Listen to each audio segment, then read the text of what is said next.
Apabila orang telah susah, pikirannya pun sudah tertumbuk. Jalan untuk maju tidak ada lagi.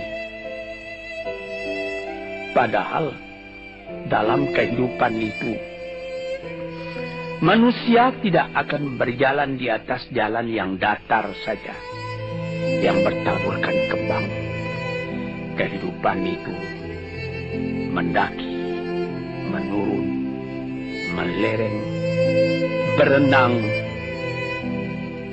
melewati ombak dan gelombang. Itu pasti dalam hidup. Apa yang disusahkan? Kusut, tak ada kusut yang tidak selesai. Keruh, tak ada keruh yang tidak jernih. Apabila pikiran kita telah susah lebih dulu, maka gelaplah jalan yang kita tempuh ke muka dalam kehidupan tadi.